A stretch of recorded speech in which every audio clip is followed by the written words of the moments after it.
estamos de regreso con todos ustedes en este resumen semanal.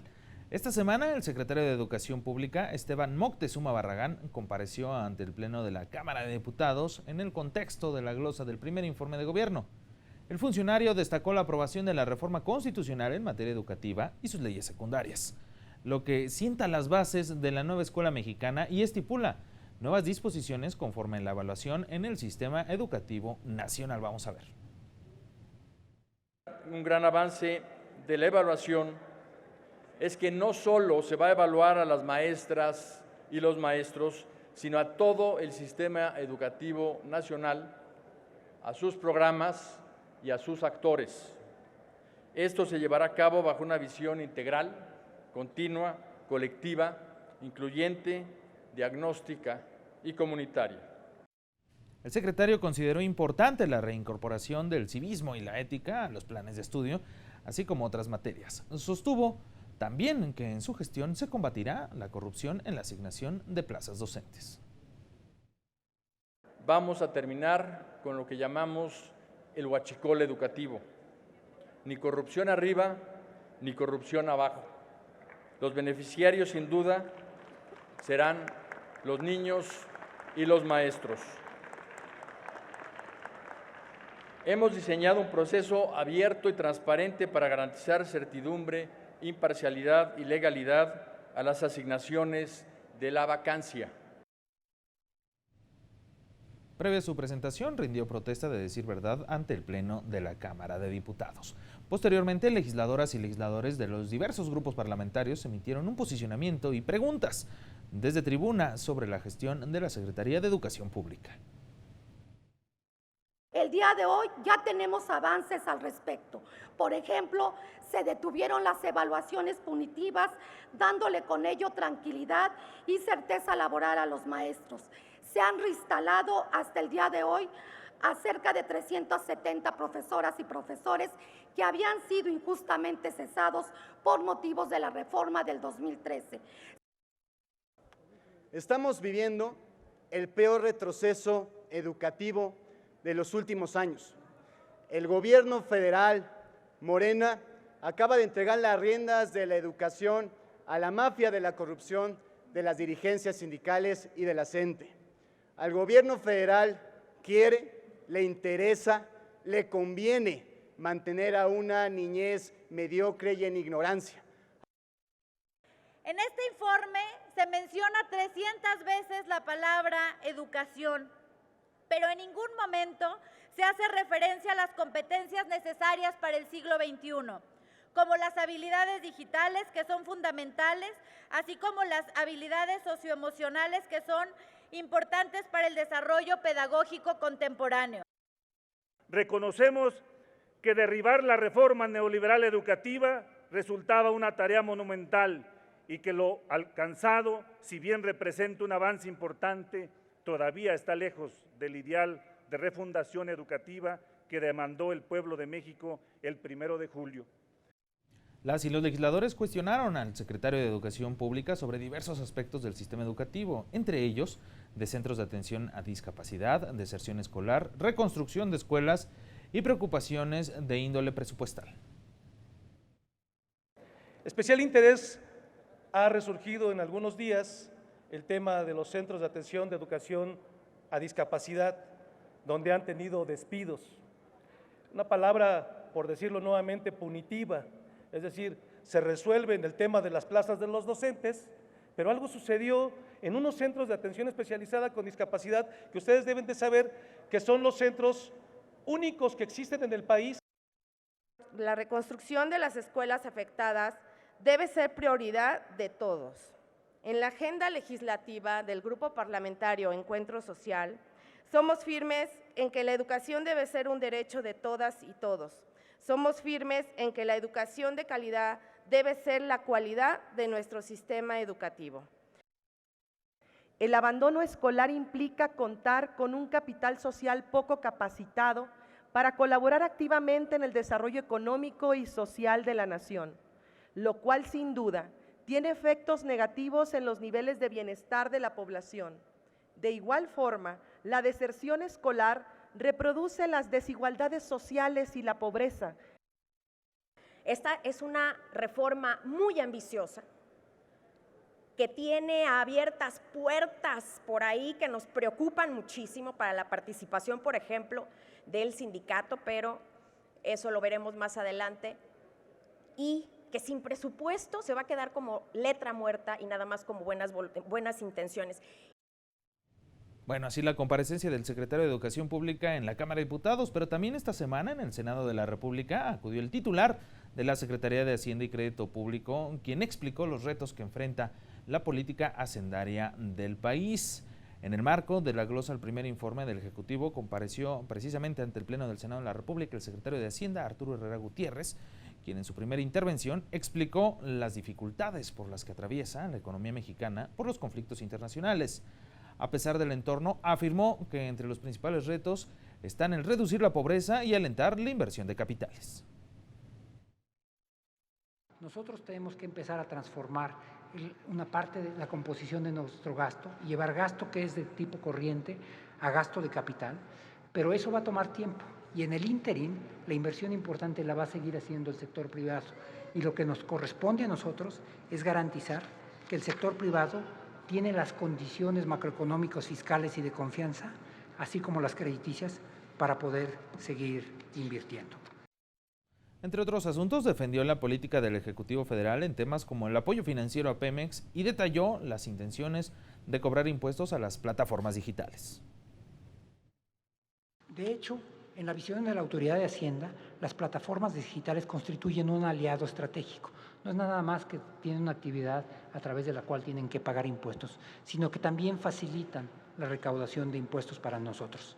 En el mediano plazo se seguirán desarrollando medidas para cumplir con el objetivo de que la economía digital tribute sin afectar el desarrollo de este sector en el país y sin crear nuevos impuestos.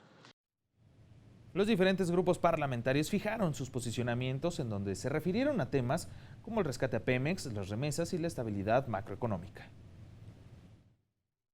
Lo que se necesita son condiciones desde el punto de vista macroeconómico que traten de compensar este efecto negativo que ha tenido este shock de la demanda. Necesitamos más inversión pública y privada en infraestructura, y para que eso suceda necesitamos más confianza y más seguridad. Hoy les digo que la historia económica no miente y la distribución del gasto presupuestal no se puede tomar a la ligera. Seguras de que la economía mexicana presenta grandes retos ante los crecientes riesgos de la economía mundial. Sin embargo, se hace referencia en el primer informe de gobierno que los resultados para México son positivos. A pesar de la tensión comercial con los Estados Unidos, el deterioro de la calificación crediticia a petróleos mexicanos, el debilitamiento de la inversión privada. Compartimos la visión de redimensionar al sector energético con un nuevo motor de desarrollo. Por ello, me permito señalar que el incremento de la inversión pública en materia energética es condición indispensable, mas no suficiente para lograr las metas planteadas por el Gobierno federal. Hay poca claridad sobre la información que el SAT puede solicitar a las empresas que prestan servicios digitales, pudiendo vulnerar con ello el derecho a las personas usuarias a su privacidad y a la protección de datos personales. Además, estas propuestas parecieran no considerar tendencias en el ecosistema como la creciente consolidación de Internet. También se hizo alusión a las propuestas del Ejecutivo Federal sobre la aplicación de impuestos a las plataformas digitales y las estimaciones de crecimiento económico. Cuando una reforma fiscal abarca o amplía el objeto de su impuesto, eso es crear un impuesto. Es tan fácil como decir que en ICR, de un día para otro, se quita la exención a la herencia. El desempeño económico de un país no depende exclusivamente de la Secretaría de Hacienda, por más poderosa y transversal que es. Depende de un conjunto de políticas públicas coherentes y de una visión de Estado cuyo fin sea una prosperidad sustentada en crecimiento económico y en una mejor distribución de la riqueza. Estimaron crecer un 2% y difícilmente vamos a llegar al medio punto porcentual, es decir, una cuarta parte. Y usted ahorita aludió, mucho a que los principales países, las principales economías del mundo estaban en desaceleración, es cierto, pero ninguno, secretario, tiene estas desviaciones tan grandes. Los recursos son insuficientes para atender las necesidades de los mexicanos, lo sabemos, sí, son insuficientes porque el viejo régimen se los robó. Estamos corrigiendo el rumbo, estamos haciendo justicia a la población agraviada por la corrupción. Continuando con las reuniones con distintos funcionarios ante la Comisión de Salud y Seguridad Social del Senado de la República, comparecieron funcionarios del ramo quienes explicaron a las y los legisladores el estado que guarda esta dependencia federal. Vamos con toda la información. Y es que el secretario de Salud del Gobierno de México, Jorge Alcocer Varela, compareció ante integrantes de Comisiones Unidas de Salud y de Seguridad Social de la Cámara Alta como parte de la glosa del primer informe de gobierno del presidente Andrés Manuel López Obrador. El funcionario recordó que la descentralización de la salud en los estados se hizo sin la debida planeación, así lo dijo. Además, enfatizó en que el Seguro Popular ampara únicamente el 20% de los servicios de aquellos que presentan los institutos de seguridad social. También habló de la corrupción en compra de insumos, por lo que planteó los siguientes objetivos.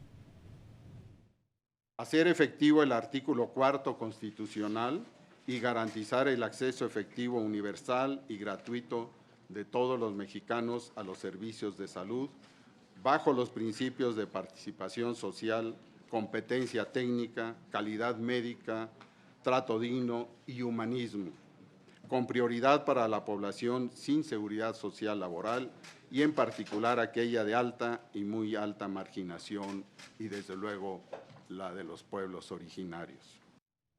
Enfatizó en la necesidad de fortalecer la capacidad del sistema de salud con la perspectiva de disminuir las inquietudes e implantar un modelo de atención de salud centrado en la comunidad, en la familia y en las personas, con énfasis también en la educación y promoción de la salud, entre otras acciones.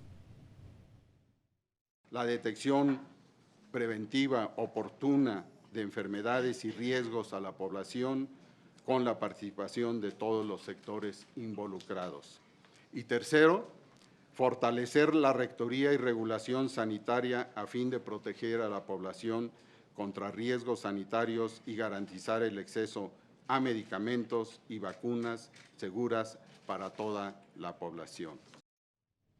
El funcionario informó que la Secretaría de Salud y el IMSS juntos dan 830,000 consultas, atienden 80,000 urgencias, realizan 7,500 cirugías, atienden 3,500 partos y egresan de sus hospitales 12,000 pacientes. Y bueno, continuando con la información, también ante la Comisión de Salud del Senado de la República, compareció el titular de la Comisión Federal para la Protección contra Riesgos Sanitarios. En su exposición inicial, el doctor José Alonso Novelo Baeza destacó que la COFEPRIS es la primera defensa contra la enfermedad. Externó también que aún no existe un mapeo contra riesgos sanitarios. Sin embargo, ya se está trabajando en él. Se refirió al compromiso que se tiene para combatir el tema de la corrupción. Sí estamos limpiando las escaleras de la corrupción y las estamos limpiando como se limpian las escaleras, de arriba abajo para dar ejemplo y compromiso. Yo como comisionado federal estoy bajo el escrutinio de todos los sentidos de la nación, de los medios, de los usuarios a que atendemos y de la población que espera con buena esperanza los resultados de la COFEPRIS. El funcionario afirmó que se está empezando a trabajar desde el último rincón del país y enumeró acciones que realiza la COFEPRIS en temas como la industria alimentaria, el etiquetado frontal de alimentos y bebidas, los cigarros electrónicos, entre otros. El funcionario señaló también que se resucitó la farmacovigilancia y se inició con la recuperación de la herbolaria. Estamos fortaleciendo el control sanitario de la publicidad, implementando un programa y estrategias para ver si es posible utilizar los consultorios adyacentes a farmacia dentro de una normatividad sanitaria y que sea un recurso 100% seguro para la salud del pueblo de México. Ahí tiene usted las distintas reuniones con funcionarios para explicar acerca del primer informe de gobierno del presidente Andrés Manuel López Obrador. Tenemos que hacer una pausa, pero cuando regresemos, en la Cámara de Diputados avalaron por unanimidad de 458 votos a favor las reformas en materia de etiquetado frontal en alimentos. Le contamos al regreso.